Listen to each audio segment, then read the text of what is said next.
Muy buenas, muchísimas gracias a todos que nos acompañan hoy en este webinar, un webinar más del Hospital Clínica Bíblica. Mi nombre es Elizabeth Rodríguez y soy parte del equipo de comunicación.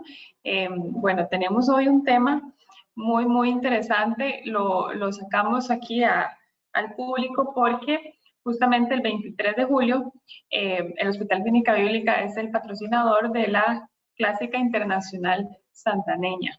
Entonces, en el marco, ¿verdad?, de este evento, queríamos darles unas recomendaciones de cómo prepararse para una carrera de 13 kilómetros, como es esta de la Clásica Santaneña. Entonces, para eso tenemos un combo de 5 recomendaciones nutricionales que está a cargo de María Fernanda Sterloff, que está aquí con nosotras, y toda la parte de terapia física que está a cargo de Paula Mora. Ella ahorita se nos une a la charla. No la tenemos aquí por ahora, pero esperamos que ya dentro de unos 5 minutitos arranquemos con ella. Entonces vamos a empezar con María Fernanda Sterloff. Como siempre, agradecerte el ratito y ya les paso a María Fernanda para ya no quitarles mucho tiempo. Bueno, recuerden que también pueden realizar todas sus consultas mientras alguna de las dos está exponiendo, y al final vamos a leer unas cuantas de ellas para ampliar todavía más la información que les tenemos para hoy. Así que muchísimas gracias a los que nos acompañan también.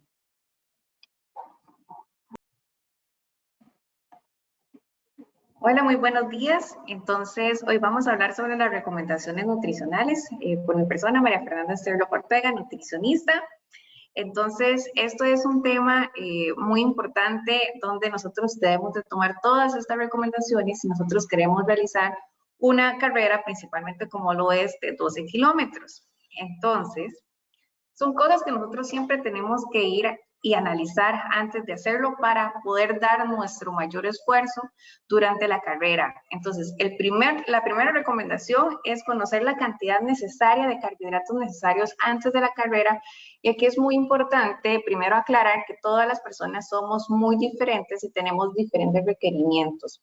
Entonces, para ello es muy importante que ustedes siempre se preparen cuando tienen una meta de estas, ir a visitar a un nutricionista, ir a conocer o hablar con un profesional para nosotros saber cuáles son estas cantidades indispensables que debemos de tener antes de realizar una carrera como lo es estas. Pero así, en general, ¿verdad? Es muy importante que lo que es comer antes de un evento principalmente de resistencia, como lo que es correr. ¿Por qué? Porque eso nos ayuda a completar todas las reservas de carbohidratos del cuerpo, ¿verdad? Lo que es el glucógeno, especialmente si la carrera es principalmente por la mañana, como conocemos que esta va a serlo. Entonces, ¿qué es lo que nosotros debemos de hacer? La comida previa antes del evento se debe iniciar 4 horas antes del ejercicio. Entonces, si lo vemos aquí al lado, como vamos viendo, 4 horas antes, 3 horas antes, 2 horas antes y 1 hora antes, el requerimiento de carbohidratos es sumamente diferente.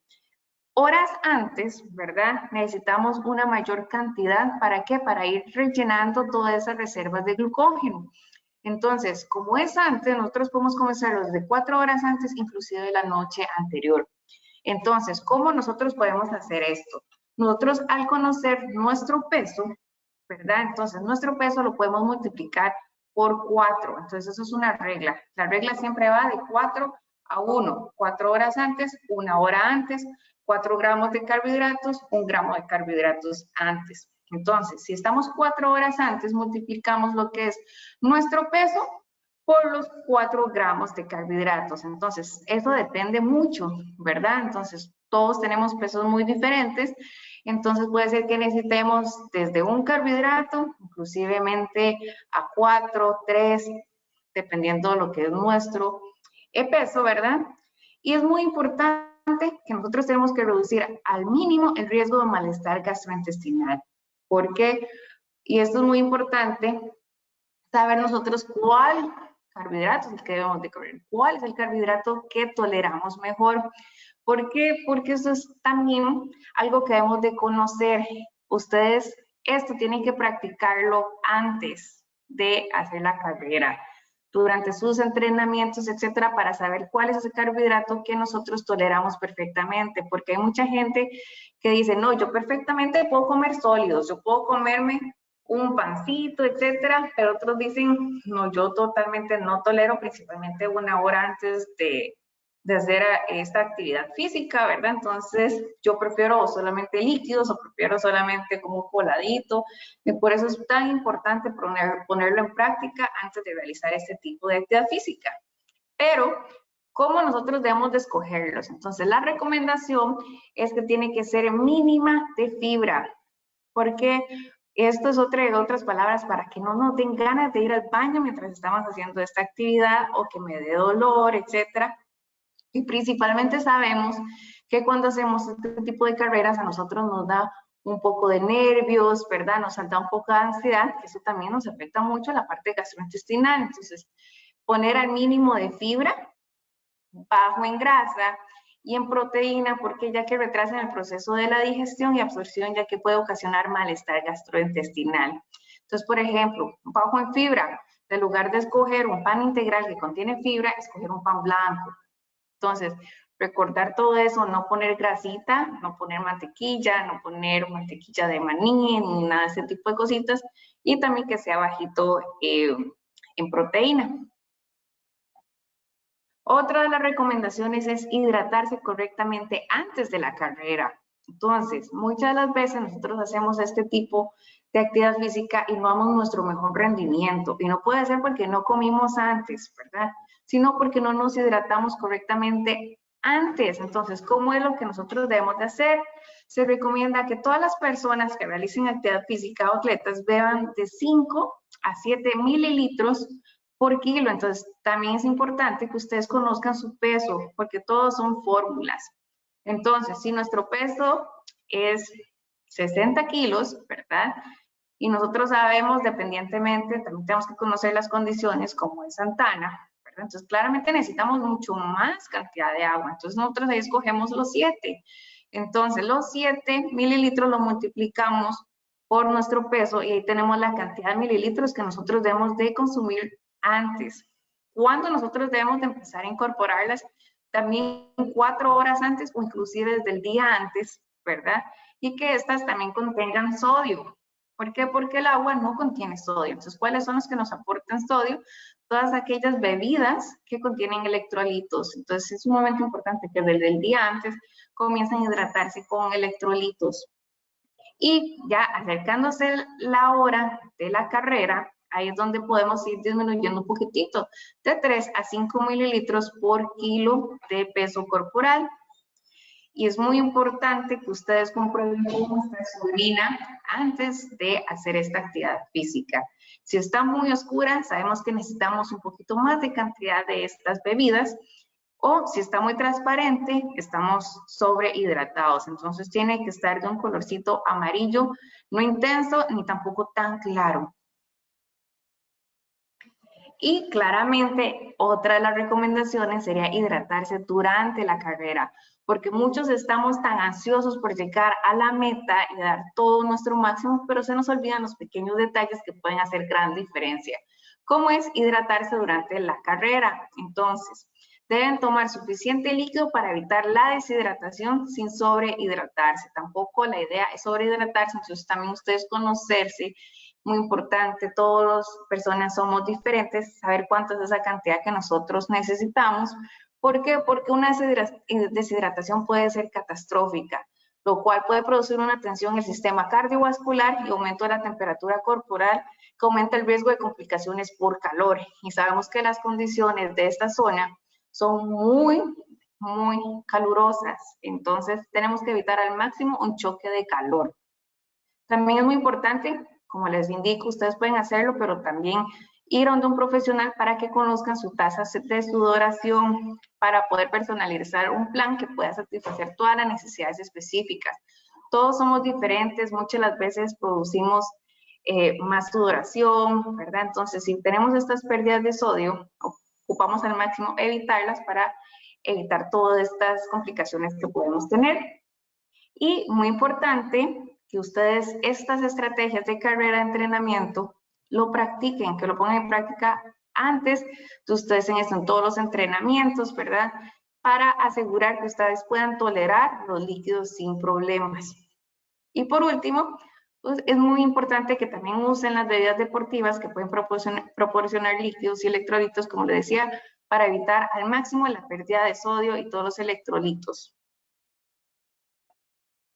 ¿Cuáles son las claves después de la carrera? Entonces, sabemos que ya ahí damos todas las reservas de glucógeno que teníamos, ocupamos volverlas a recuperar. ¿Para qué?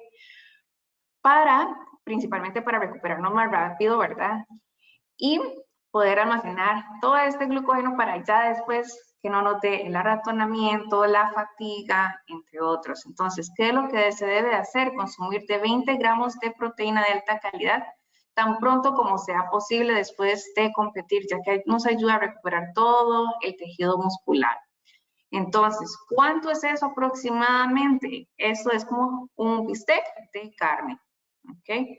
Y por último, hay que rehidratarse. Entonces, muy importante, nosotros ¿cómo podemos hacerlo?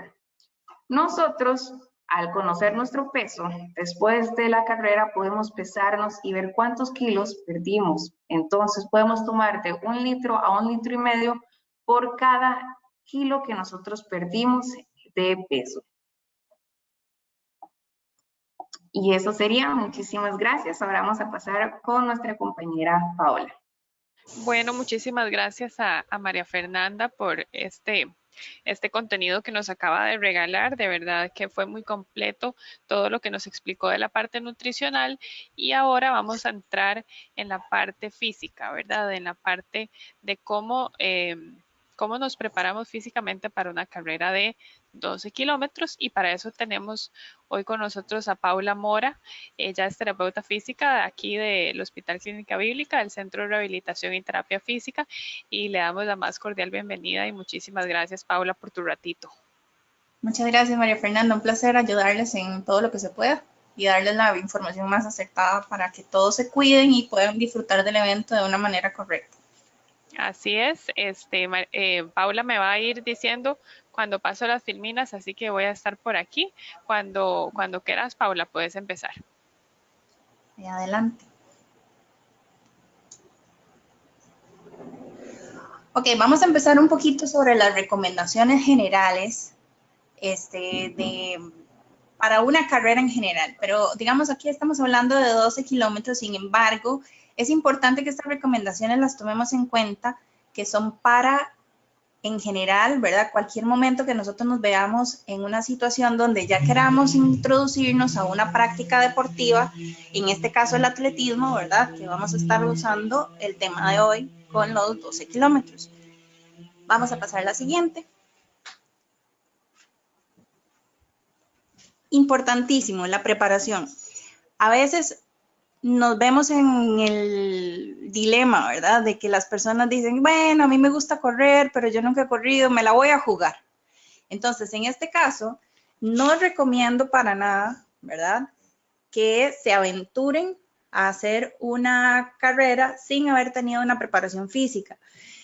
Es importante recalcar en este momento que todos nosotros debemos realizar en algún grado actividad física, y es sumamente bonito ver cómo las personas ahora se están viendo atraídas a realizar deportes y a tener este estilo de vida saludable. Sin embargo, muchas veces tendemos a tener la mala maña, por así decirlo, de jugárnoslas en la mayoría de los eventos deportivos. Uno ve que hay de todo siempre. Hay personas que se dedican a estudiar bien la teoría de cómo se debe correr, de cómo se debe, digamos, manejar el tema del rendimiento en todo. Y hay personas que nada más un día se levantan y dicen, qué bonito sería ir a correr. Entonces, esto lo vamos a tomar como punto número 1. La preparación siempre es importantísima. Un plan de entreno adecuado para usted.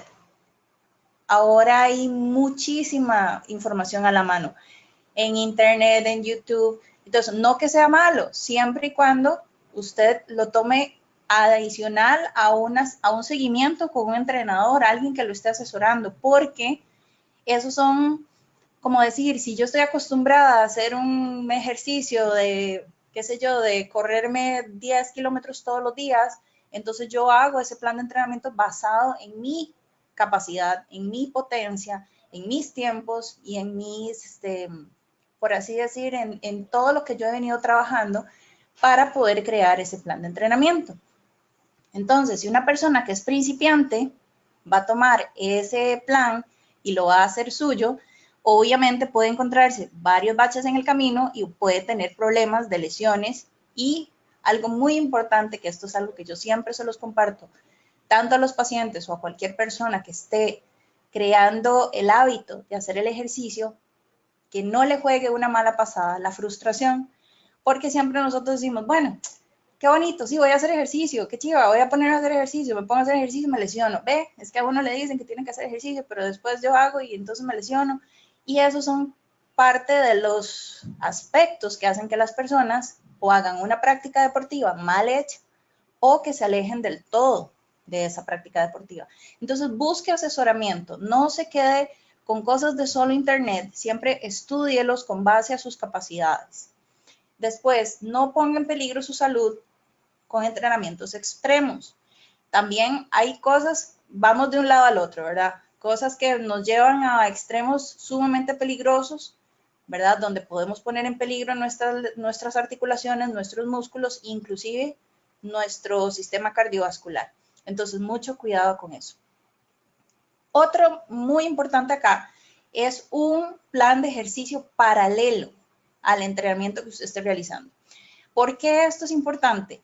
El plan de entrenamiento paralelo siempre va a ser algo que le va a dar a usted un sostén general al cuerpo, porque nosotros cuando estamos haciendo un tipo de rutina deportiva, ya sea atletismo, ciclismo, natación, vamos a utilizar grupos de musculares en concreto, no vamos a utilizar, como por así decir, todo el cuerpo, lo cual nos hace a nosotros generar mayor entrenamiento en ciertas áreas de nuestro cuerpo que no nos van a dar el sostén general a lo largo de la vida. Entonces, si vamos a estar en la práctica deportiva, tenemos que generar un plan integral alrededor de nuestra preparación.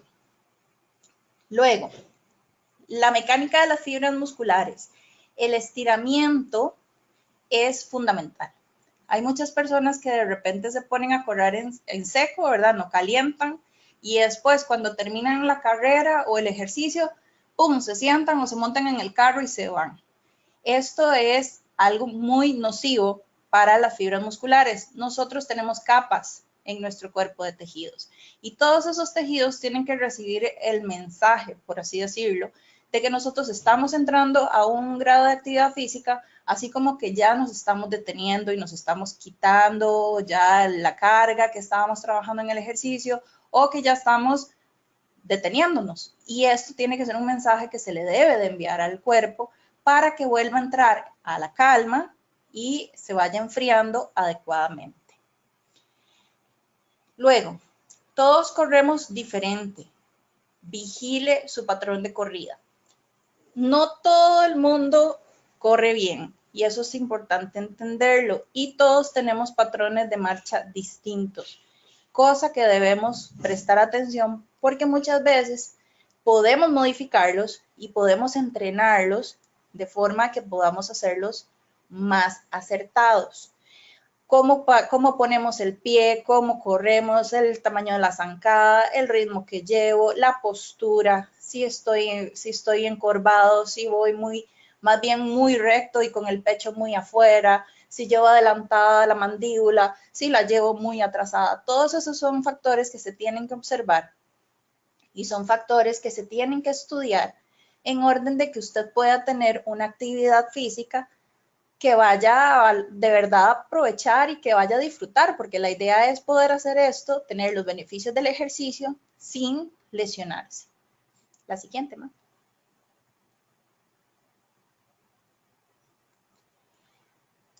Volviendo al trabajo de fuerza, esta es otra de las recomendaciones que les voy a dar. Es necesario trabajar nuestra fuerza mediante un gimnasio, ejercicios funcionales, ahí sí, ahora sí tenemos 1.000.000 de rutinas, ¿verdad? Que podemos utilizar, obviamente siempre de fuentes confiables, ¿verdad? Pero rutinas inclusive hasta de 15, 20 minutos, 30 minutos que podemos sumar a nuestra rutina diaria, donde podemos hacer en casa si usted no tiene un gimnasio. Pero ¿a qué voy con todo esto? Nosotros, si solo estamos corriendo, estamos pensando que estamos solamente trabajando las piernas. Yo estoy corriendo y yo estoy moviendo mis piernas y yo estoy, ¿quién dice? Estoy usando solo las piernas, pero estamos usando en realidad todo el cuerpo.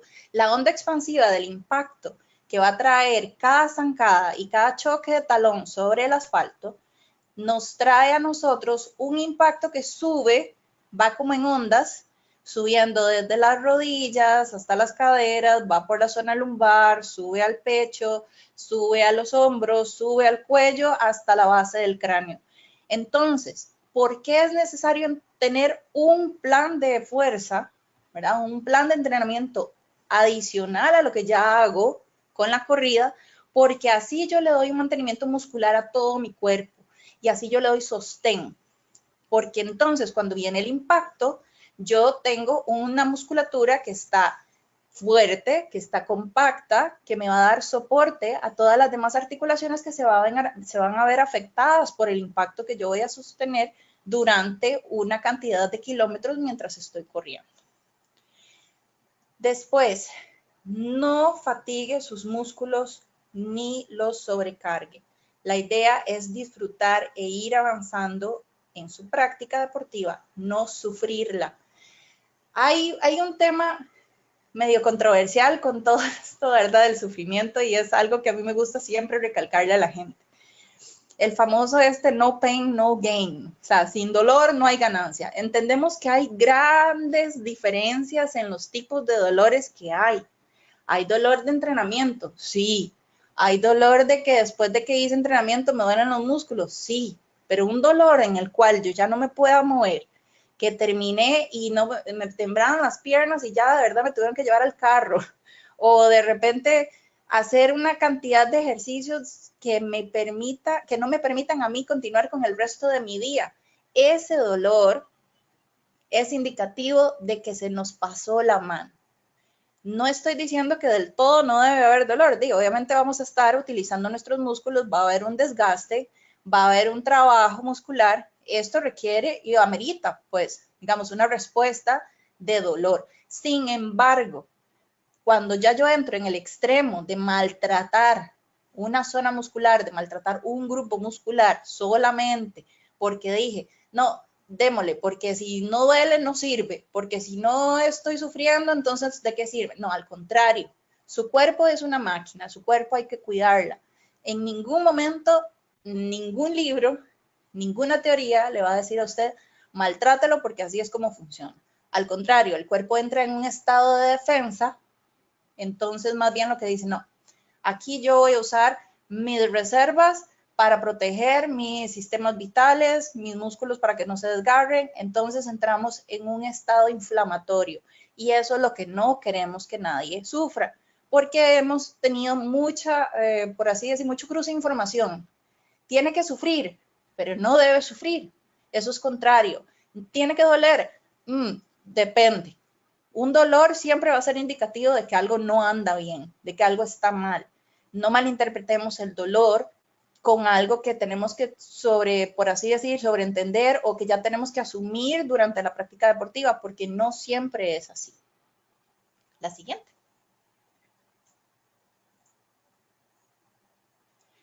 El estado físico general es importantísimo. No les puedo contar la cantidad de pacientes que me han contado, ¿verdad? En alguna ocasión que antes de hacer un evento deportivo decidieron por alguna razón, y digamos en este caso afortunadamente, realizarse un chequeo médico. Y en estos chequeos médicos se dieron cuenta que tal vez algo no andaba tan bien y que podían mejorar antes de. Entonces, en este caso, tener en cuenta su salud primero. La revisión con un médico general es importante al menos una vez al año. Esto es algo que no estamos acostumbrados a hacer. Sin embargo, ahora hay una muy buena cultura que está mejorando este tema con la información de prestar atención a las señales, y algo ya a lo que estaba acostumbrado a sentir ya no lo siento igual. entonces mejor ir a revisarse con el médico. Eso ha mejorado muchísimo, lo cual viene siendo muy beneficioso para todos. Entonces, siempre que ustedes quieran dar inicio a una práctica deportiva, como atletismo, natación, ciclismo o alguna que a usted le vaya a meritar una gran demanda física, es importante mantener un régimen de cuidado físico general y buscar bien quien le lleve un control, un médico general, una vez al año, cada 6 meses, como ustedes gusten. Pero esto es importante irlo adoptando en nuestras vidas. Conocer mis límites. Es decir, si yo ya sé que yo tengo una operación de meniscos en esa rodilla, no es como que le voy a dar y le voy a dar y le voy a dar y ahí se me va quitando en el camino. O si me duele durante la marcha, digo, no, ahorita cuando calienta se me quita. Eso no es correcto. Cuide su cuerpo, conozca sus límites. Si usted ya tiene una lesión de fondo, vea la forma de tratarla previo o protegerla durante la práctica deportiva, de tal forma que usted no la vaya a lesionar o no le vaya a proporcionar mayor daño. Esto es sumamente importante. Metas realistas, respetar mi capacidad. No es que de repente yo dije, bueno, yo me preparé para hacer 12, pero la verdad es que hoy me siento como que le voy a dar a 21 y voy a exceder. Y esto no funciona así, el cuerpo no funciona así, el cuerpo más bien lo que anda buscando es acompañarle a usted en su desempeño deportivo, no tener que hacer como un cese de actividades para poder protegerlo contra el sobreesfuerzo, contra el exceso de ejercicio, donde el músculo más bien lo que va a hacer es retraerse y va a estar más bien en un estado de protección y se inflama. El ritmo. Esto es importantísimo porque lo he escuchado en muchas ocasiones con otros atletas, ¿verdad? Que están empezando en su práctica deportiva. Yo ya hago 5 kilómetros. Entonces, si en 5 kilómetros yo hago un tiempo de tal, entonces yo sé que en 10 puedo llegar a tal. Esto es un error. Tiempo de 5 kilómetros al doble no equivale al tiempo de 10K. Cuidado. Yo no puedo anticipar todos los factores que pueden ocurrir durante los 5 kilómetros siguientes, por así decirlo. Yo sé que yo 5 kilómetros los tengo dominados, pero en los siguientes 5 kilómetros su cuerpo tiene que generar otros sistemas de protección, otros sistemas por así decir, de combustible para poder sostener esa práctica durante todo ese tiempo. Entonces, obviamente, el cuerpo se desgasta más, baja el ritmo, bajan las funciones que tal vez musculares nosotros estamos acostumbrados a tener y no va a ser igual porque estamos alargando la distancia, alargando la continuidad de un impacto por un tiempo que no necesariamente estamos acostumbrados y pusimos al cuerpo a trabajar en unas circunstancias que no necesariamente estaba adaptado previamente. Siguiente.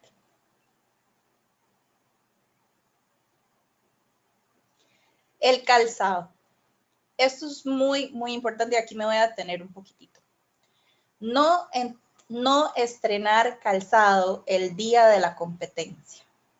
Estamos de acuerdo que hay calzados chivísimas, súper bonitos y que a uno le gusta preparar el outfit antes, ¿verdad? Y que la camiseta, que la pampa, que todo me combine y todo eso. Estamos de acuerdo que eso es parte de, pero por el otro lado, si yo utilizo un calzado al cual mi pie no está acostumbrado, no está habituado, voy a generar otro tipo de problemas. Nosotros en el pie tenemos por así decir, una bóveda, que es el arco. El arco es el que nos da a nosotros, por así decirlo, la amortiguación de todo el pie, de todo el cuerpo, y con base nosotros vayamos moviendo nuestro pie y haciendo, por así decir, la caída sobre la zancada, en ese momento ese arco tiene la capacidad de expandirse y volver a su concavidad normal.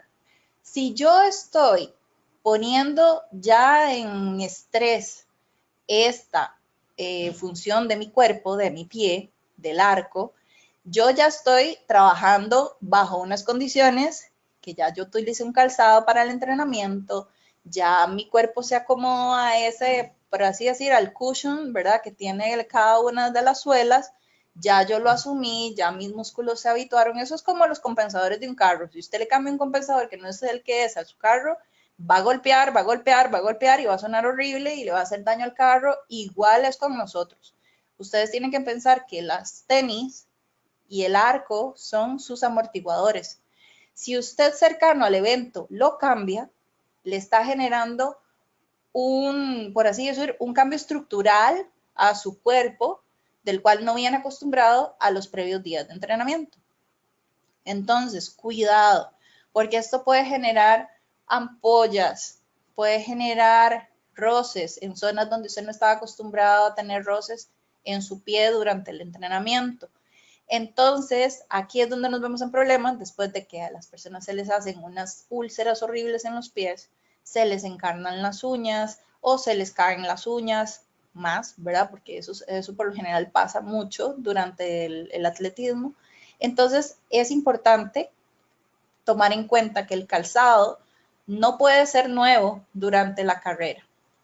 Ahora, vamos a hablar un poquitito sobre los estudios que podemos realizar para saber cuál es el calzado adecuado que yo puedo utilizar durante una práctica deportiva o una carrera. Entonces, todos, como venía hablando de la mecánica previa, ¿verdad?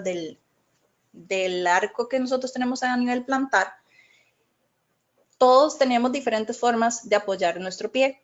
Eso es algo ya biomecánicamente estudiado, es anatómicamente comprobado y todos ponemos nuestros pies de diferentes formas. Tenemos apoyos en diferentes zonas de los deditos del pie, que el apoyo, que la zona interna del pie, que la zona externa del pie. Sin embargo, esto siempre es importante estudiarlo de previo cuando se está haciendo su entrenamiento para poder saber cuál es el calzado adecuado para su pie.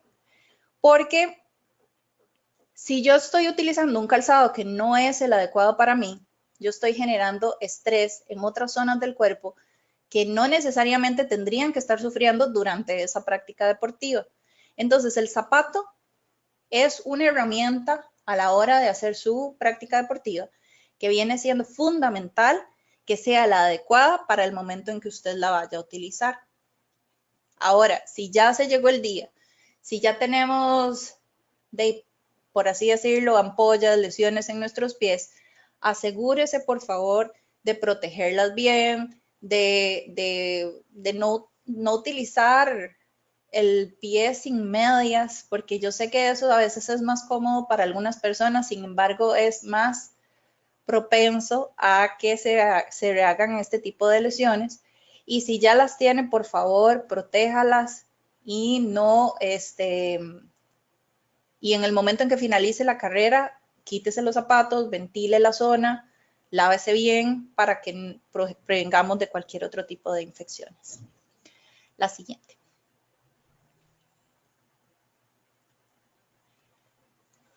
Esto es prácticamente un tema muy controversial entre las personas que practican deporte, porque los masajes de descarga son una parte vital de una práctica deportiva sana. Sin embargo, muchas personas dicen, es que eso es un lujo, eso es para los pipis, eso nada más, yo no tengo tiempo para esto. Sin embargo, esto es sumamente importante y ya les explico por qué. El masaje de descarga deportiva no es un lujo, es una necesidad, es un requerimiento para mejor rendimiento deportivo. ¿Por qué? Porque nosotros tenemos un sistema linfático, sí, que se encarga de desechar todas aquellas sustancias que nosotros producimos durante la práctica deportiva que tienden a almacenarse en el músculo.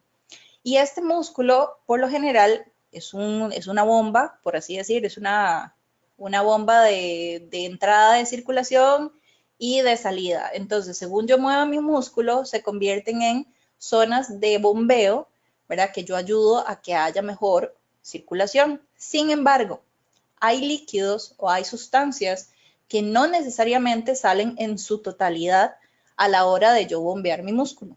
Entonces, esas se van almacenando y se van quedando, por así decir, rezagadas o encharcadas, podemos decir. Con este tipo de prácticas del masaje, yo ayudo a potenciar ese bombeo para que todas esas sustancias, digamos, en este caso llamémosle ácido láctico, salgan del músculo en su totalidad. Si yo lo voy dejando ahí, esos poquitos, yo logro eliminar una gran cantidad de estos líquidos, de estas sustancias. Sin embargo, hay un porcentaje que el músculo no logra sacar en su totalidad. Entonces eso se va almacenando y eso va endureciendo la fibra. La fibra endurecida pierde elasticidad. Y una vez que se pierde elasticidad, se va haciendo propensas a las zonas a desgarros o lesiones o distensiones. Entonces, el masaje de descarga debe ser parte fundamental de nuestra práctica deportiva, porque esto es lo que le provee al músculo su elasticidad y lo que le provee un mayor funcionamiento a nivel de, por así que podemos llamarle, como más maleable, o sea, que la fibra esté más complaciente, más elástica, más se expanda y vuelva a su posición normal de una manera adecuada y no se paralice como nos pasa con los calambres, porque eso también es producto de la causa de los calambres. Un exceso de ácido láctico muchas veces hace que se almacenen, estas sustancias almacenadas hacen que la fibra se altere su estado y genere, ¿verdad?, contracciones anómalas, ¿verdad?, del músculo. Por eso, encarecidamente les solicito que valoren el hecho de introducir no más de un mes sin un masaje de descarga. Lo más que nosotros podemos hacer es cada 15 días, que es lo más recomendable. Un mes, ya si yo me quiero dedicar a una práctica deportiva constante y quiero tener el mayor rendimiento que yo pueda tener, esta es una forma de garantizarlo también. Entonces, busque una persona que esté bien formada en temas de prácticas de masajes, ¿verdad? Y cuidado, ¿verdad? Porque hay de todo. Entonces, siempre asesórense bien antes de ir a visitar a una persona que les haga un masaje. La siguiente. Perfecto, Paula. Muchísimas gracias. De verdad que quedó súper completa la información. Qué dicha que pudimos complementar tanto la parte nutricional como la física. Recordarles, ¿verdad?, que ustedes siempre pueden llamar al 2522-1000 y así pueden sacar su cita tanto para nutrición como para terapia física. Para esas personas, ¿verdad?, que tal vez están preparando, no sé si para la santaneña, ¿verdad?, de este 23, pero para cualquier otra competencia o cualquier otro deporte que ustedes estén entrenando. Recordarles que todas estas charlas siempre las subimos al canal de YouTube de Hospital Clínica Bíblica y también los subimos a cualquier plataforma que usted utilice para escuchar podcast. Entonces, por ahí vamos a compartirles esta información y recordarles que siempre pueden, ¿verdad?, accesar a todas nuestras redes sociales y así encontrar mucha más información en temas de salud. Agradecerte, Paula, nuevamente por tu ratito. No, muchísimas gracias a ustedes. De verdad que para mí es un placer. Perfecto, muchas gracias y muchas gracias a los que nos acompañaron. Bueno, que tengan muy linda tarde. Hasta luego.